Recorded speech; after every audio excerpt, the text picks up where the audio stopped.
The fire started just after midnight, orange tongues licking up the side of my cedar cottage while I was fast asleep inside. If my dog, Duke, hadn't started barking like his fur was on fire too, I would have been ashes. I barely made it out, coughing my lungs up, hauling Duke in my arms. The flames were already chewing through the roof. Later, the fire chief told me it was arson. Accelerants were found on the porch and in the flower beds. I didn't need him to say the name. I already knew. Beverly Cranston, president of the Sycamore Lakes Homeowners Association. 62 years old, perpetually angry, with a scowl so permanent it might as well have been tattooed on her face. She had been gunning for me ever since I bought the land at the edge of the community and built my off-grid cottage. I wasn't technically part of the HOA, but Beverly liked to pretend otherwise. After retiring from a career in civil infrastructure planning, I wanted peace. Bought 10 acres just past the HOA's jurisdiction. Built it all myself: solar panels, rainwater collection, composting system. No city water, no HOA fees, and definitely no Beverly. But she didn't like that. Said I was dragging down property values the first time she pounded on my door 8 months ago.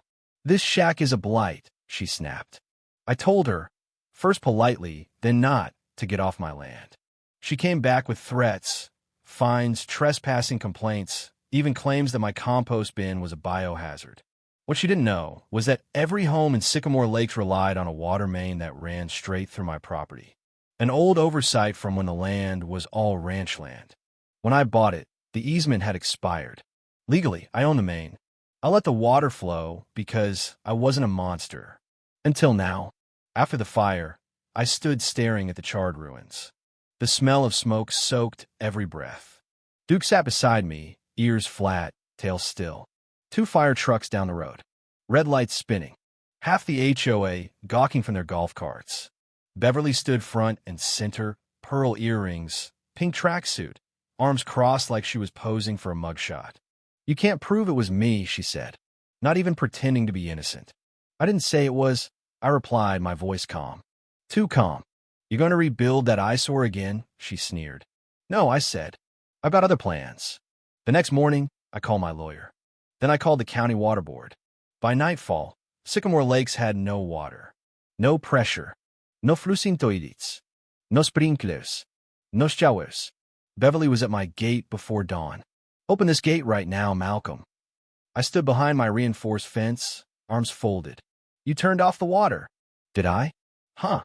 I guess the main goes through my land, and without a valid easement, well, I'm not obligated to let it run." "You can't do that." I held up a folder. "The county says I can. You'd be amazed how cooperative they are when you show them arson reports and expired utility contracts." Her face turned redder than her lipstick. "You're blackmailing the neighborhood." "No," I said, "just exercising my property rights. You, of all people, should appreciate that." She stormed back to her golf cart, tires squealing. But that wasn't the end. I filed a formal complaint with the sheriff. The fire marshal's report was damning. Traces of gasoline, a matchbook from a local diner, and footage from a nearby deer cam. A woman in a pink tracksuit sneaking off my property after midnight. Beverly's tracksuit. I waited. Let her dig her own grave. A week later, the HOA descended into chaos. No water meant no functioning homes. Pools turned green. Lawns withered. Neighbors turned on her. "You said he couldn't do this. This is your fault, Beverly." Only 4 people showed up to her emergency HOA meeting. The rest were too busy hauling water from bathtubs or showering at friends' houses. Meanwhile, I rebuilt. Slower. Methodically. I wanted her to see it. Every nail. Every solar panel. Then came the day I'd been waiting for. Detective Alston, voice like gravel, buzz cut, knocked on her door. I happened to be walking Duke past her house. Total coincidence. "Beverly Cranston," he said, holding up a warrant. "You're under arrest for arson, trespassing, and attempted property damage." Her face went slack. "You can't be serious." "Oh, I'm serious," he said, cuffing her. She screamed all the way to the squad car. Her little lapdog barked after her like it could reverse time. I stood watching. One neighbor turned to me. "You really did it, didn't you?" I shrugged. Just defending my property. You're a legend. I didn't say anything. Just kept walking. Duke trotted beside me, tail wagging. Justice had been served. But I knew Beverly wasn't the only rod in the HOA. And this was just the beginning. Part 2. 2 weeks after Beverly's arrest, Sycamore Lakes was in freefall.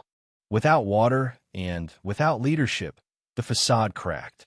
The scorched beams of my old cottage had been cleared, the new frame already taller and stronger. I brought in a local crew, 3 brothers who ran a small family-owned construction outfit. They didn't much like HOAs either.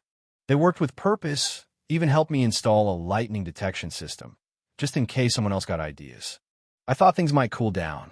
I was wrong. The HOA appointed a temporary president, Gregory Vaughn. He was a former insurance adjuster with a face like a default Zoom avatar and a voice that could lull a rock to sleep. Gregory wasn't venomous like Beverly, but he was something worse, obsessed with rules. He didn't yell. He filed paperwork. 4 days after taking office, he showed up at my gate, clipboard in hand and smugness pasted on his face like a bumper sticker. "You're in violation of Article 6, Section 12, he declared, tapping a page. "I'm not even part of your HOA, I replied from my porch. "You've constructed a structure that exceeds residential height limits. Not in Sycamore Lake's jurisdiction. The Architectural Review Committee has concerns. So do I. About arson. Care to discuss that instead?" His eyes twitched. He backed away like the air had suddenly gone hot. That evening, someone sabotaged the water system. They dug a trench near the valve housing.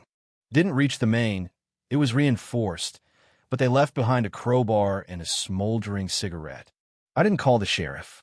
I fortified. Installed a motion-triggered floodlight. A second deer cam. Swapped the valve cover for hardened steel, padlocked it, and surrounded it with dye powder that clung to skin like regret. The next night, someone tried again. This time, the camera caught everything. A man in his 50s wearing khaki shorts, a golf visor, and a t-shirt that read, HOA Strong. He fumbled with a wrench, triggered the dye, and fled, colliding headfirst with a branch. I printed stills and mailed them anonymously to every household.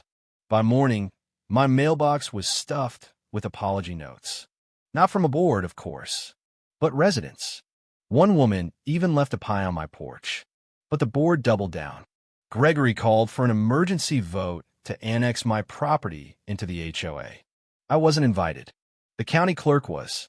That's how I ended up at a public hearing on a rainy Thursday, across from Gregory and 3 board members in shiny suits. I waited for them to finish reading their fantasy proposal before standing. "None of this is legal," I said, handing the clerk a binder. "Here's the plat map, utility agreements, water board correspondence, and a notarized statement from the previous landowner." Gregory opened his mouth. I cut in. "Also, here's the fire marshal's report, arrest affidavit for Beverly Cranston, and surveillance footage of a board member tampering with utilities. That's a felony, by the way." Silence. The clerk blinked. The board members paled. 2 days later, a county notice arrived. Annexation invalid. Any further interference will be considered harassment under civil code. The board didn't quit. They just got sneakier.